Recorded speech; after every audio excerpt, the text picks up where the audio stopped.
बिस्मिल्लाहिर्रहमानिर्रहीम। अस्सलाम वालेकुम नाज़रीन, मैं हूं अहमद फवाद और आप देखते हैं मुझे मेरे यूट्यूब चैनल और फेसबुक पेज पर। नाज़रीन, तीन बड़ी अहम तफसीलात हैं जो कि आज की इस व्लॉग में आपके सामने रखने जा रहा हूं। सबसे पहला तो ये कि इलेक्शन के हवाले से जो मामलात हैं वो अब होते हुए भी नज़र आ रहे हैं। कुछ इस हवाले से एक्सक्लूसिव तफसीलात और कुछ डेवलपमेंट्स हैं जो कि आज की इस व्लॉग में मैं आपके सामने रखूँगा। दूसरे नंबर पर नाज़रीन, जो हमारे नाज़रीन हमें सुनते हैं रेगुलर, वो सवाल एक पूछ रहे हैं कि अक्सर वीलॉग में मैं, बल्कि इससे जो प्रीवियस वीलॉग मैंने किया उसमें मैंने ये कहा कि जो इत्तेहादी हैं जिसमें आसिफ जरदारी, पीपल्स पार्टी या एमक्यूएम, इनके दरमियान जो मामलात हैं वो काफ़ी गड़बड़ हैं, यहाँ तक कि डेड लॉक इनके दरमियान कायम है। लेकिन उसके बावजूद ये हुकूमत से अलहदा क्यों नहीं होते? इस सवाल का जवाब भी मैं आपको दूंगा कि मामला असल में है क्या। अगर इनमें इतने क्लैशेस हैं तो ये फिर अलहदा क्यों नहीं हो जाते। और आखिर में नाजरीन, इमरान खान साहब से एक मरतबा फिर अहम हलकों की जानिब से राब्ता करने की कोशिश की गई है। राब्ता करने के बाद कहा क्या गया, क्या कोशिश की जा रही है, और इमरान खान साहब की जानिब से बड़ा अहम उन्हें एक जवाब दिया गया है। इसकी तफसीलात भी आज की इस व्लॉग में आपके सामने रखूँगा। सबसे पहले नाज़रीन, इत्तेहादियों के हवाले से आपको मैं जवाब देता चलूँ। इस पर पीपल्स पार्टी और मुस्लिम लीग नून जो है, इनके दरमियान पंजाब में वजारतों के ऊपर इख्तलाफात हैं और ये इख्तलाफात इस हद तक बढ़ चुके हैं कि एक डेड लॉक कायम हो चुका है। ये खबर मैंने आपको दी थी।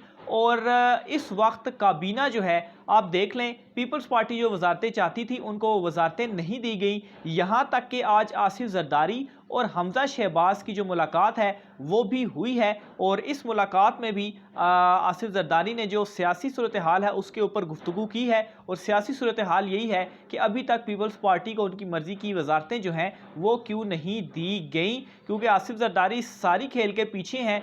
तो तड़ी छड़ी उन्होंने ज़रूर लगाई होगी कि आप ये जो वजारतें हैं सीधे तरीके से हमें दे दें। दूसरे नंबर पर एमक्यूएम और पीपल्स पार्टी का कराची में वजारतों के ऊपर मसला चल रहा है। गवर्नर एमक्यूएम का होना था, वो नहीं हुआ। और इन दोनों का वजारतों पर और एमक्यूएम से कुछ वादे किए गए थे, वो पीपल्स पार्टी ने इन्हें लॉलीपॉप दिया था और वो अभी तक इन्होंने मुकम्मल नहीं किया। अब इस मामले के ऊपर इनमें डेडलॉक बिल्कुल बरकरार है। लेकिन नाजरीन, इत्तेहादी इस वजह से एक दूसरे का साथ नहीं छोड़े या मौजूदा इंपोर्टेड हुकूमत में वो मौजूद हैं क्योंकि जिसकी वजह से इन लोगों को, या जिस शख्स ने या इन लोगों को इकट्ठा मिलाया था, या जिसको मैं कहता हूं कि जिस एल्फी की वजह से ये सारे जुड़े हुए थे, जब तक वो एल्फी इनके दरमियान से नहीं हटती ये इसी तरीके से जुड़े रहेंगे, चाहे ये आपस में इस तरह से लड़ते रहें। लड़ते रहने का इनको नुकसान ज़रूर होगा। हुकूमत जो है वो खैर ऑलरेडी मामलात उनके चल नहीं पा रहे। आपस में ये डेडलॉक बरकरार होने से क्या होगा, उन कुवतों के ऊपर भी जो एक दबाव है वो कायम होगा और ये जो एल्फी है इससे वो यकीनन कमज़ोर भी पड़ेगी और जल्द वो इनके दरमियान से हटने भी वाली है। फिर आप देखेंगे कि यही लोग होंगे, यही जमातें होंगी, किस तरीके से ये एक दूसरे के ख़िलाफ़ बयानबाजी भी करेंगी और एक किस्म का आप ये कह लें कि हाथापाई जो है वो इनका बस चले तो वो भी एक दूसरे के साथ ये करे। इसके बाद नाज़रीन, दूसरी आम चीज़ इलेक्शंस के हवाले से मामलात हैं। इस हवाले से मैं आपको बताता चलूँ कि इस वक्त अहम हलकों के ऊपर या इस्टेब्लिशमेंट के ऊपर इलेक्शन के हवाले से बहुत ज़्यादा दबाव जो है वो बढ़ चुका है। कुछ रीज़न्स जो हैं वो मैं आपके सामने रखता हूँ।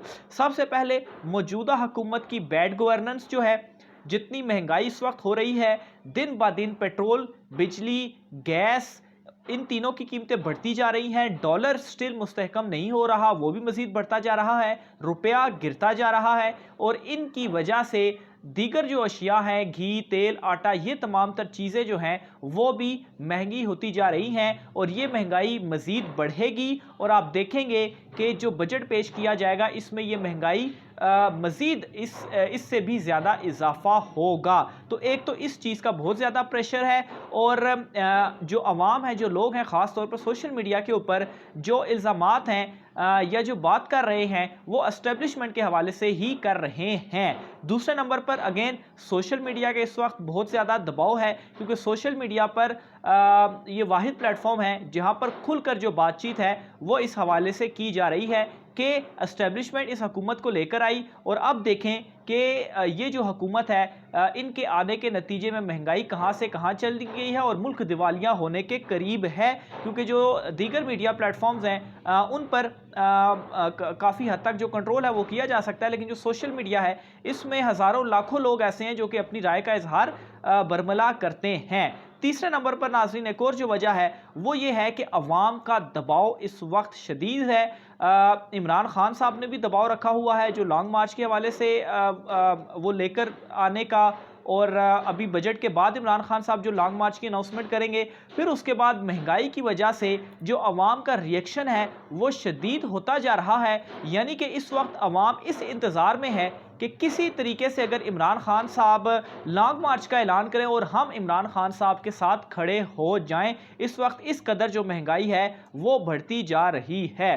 फिर इसके अलावा नाजरीन इस वक्त एस्टेब्लिशमेंट के अंदर से भी मुखालिफ आवाज़ें मौजूद हैं, लेकिन जाहिर सी बात है वो चूँकि अभी जॉब्स में हैं और उनके अंदर हैं, तो इस वक्त उनकी आवाज़ें उस तरह से खुलकर तो सामने नहीं आ रही, लेकिन ये आवाज़ उनके अंदर भी मौजूद है। फिर इसके अलावा रिटायर जो फौजी अफसरान हैं उनकी भी मामलात हमने कल देख लिए। कल उन्होंने प्रेस कॉन्फ्रेंस की और बड़े खुलकर जो उनका मौक़िफ़ था उन्होंने बताया, यहाँ तक कि उन्होंने जनरल बाजवा साहब का नाम लिया कि इन्होंने 90 रोज़ के अंदर इलेक्शन का वादा किया था, लेकिन अभी तक इलेक्शन की अनाउंसमेंट नहीं हुई। तो ये वो तमाम तर चीज़ें हैं जो कि इस वक्त दबाव बढ़ा रही हैं, और इन्हीं तमाम तर चीज़ों की वजह से इस वक्त जो इलेक्शंस हैं वो करीब नज़र आ रहे हैं। एक तो नाज़रीन निगरान सेटअप के हवाले से कुछ डिटेल्स या कुछ जो सोर्सेज हैं वो बता रहे हैं जुलाई निगरान सेटअप और अक्टूबर इलेक्शन। अक्टूबर के हवाले से मैं बारहा पहले भी अपने वीलॉग्स में आपको इस तरह से तफसीलात बता चुका हूं, और अगेन एक और सोर्स की जानिब से अक्टूबर का हवाले से जो है वो कहा गया है। लेकिन नाजरीन अगर अक्टूबर में इलेक्शन और निगरान सेटअप जो है उससे पहले वो बनना है, तो फिर ये जो हुकूमत है ये मुश्किल फ़ैसले क्यों कर रही है?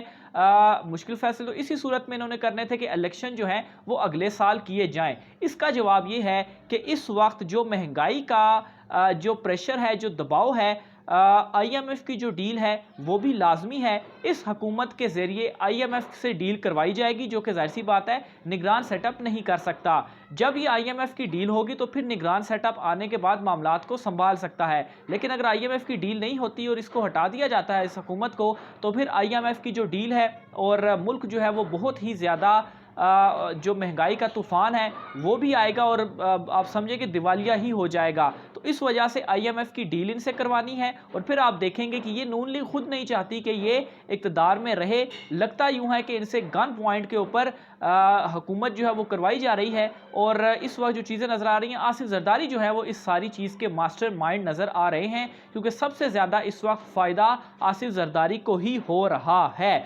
तीसरे नंबर पर नाज़रीन इमरान खान साहब से वंस अगेन एक तो कंटिन्यूस रब्ते किए जा रहे हैं, लेकिन लेटेस्ट एक रब्ता हुआ है अहम हलकों की जानिब से इमरान खान साहब से, और कोशिश ये की जा रही है कि किसी तरीके से इमरान खान साहब को टेबल पर लाया जाए और मुज़ाकरात किए जाएं।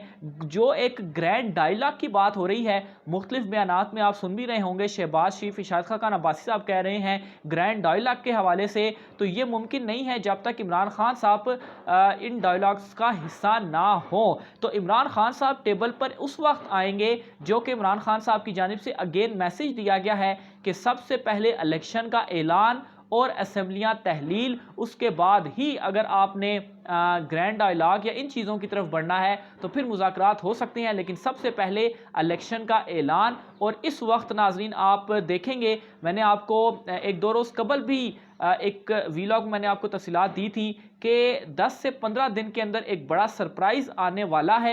एक तो इमरान खान साहब ने लॉन्ग मार्च जो डिले किया उसकी भी एक ये रीज़न है, जो कि एक बड़ा ज़बरदस्त फैसला है। जो बजट सामने आएगा और बजट के बाद जो महंगाई होगी और लोगों का जो रिएक्शन होगा, और फिर उसके बाद जो एस्टेब्लिशमेंट के ऊपर मैंने आपके सामने कुछ चीज़ें रखी, शदीद इन चीज़ों की वजह से दबाव भी है और जाहिर सी बात है जो प्रेशर है वो भी बढ़ता जा रहा है। तो ये नाज़रीन आज की इस व्लॉग की तफसीलात थी। मज़ीद मामलात भी आपके साथ शेयर करता रहूँगा। आज के व्लॉग से इतना ही। राय के साथ कमेंट बॉक्स में कीजिएगा। मुझे इजाज़त दीजिए। अल्लाह हाफ़िज़।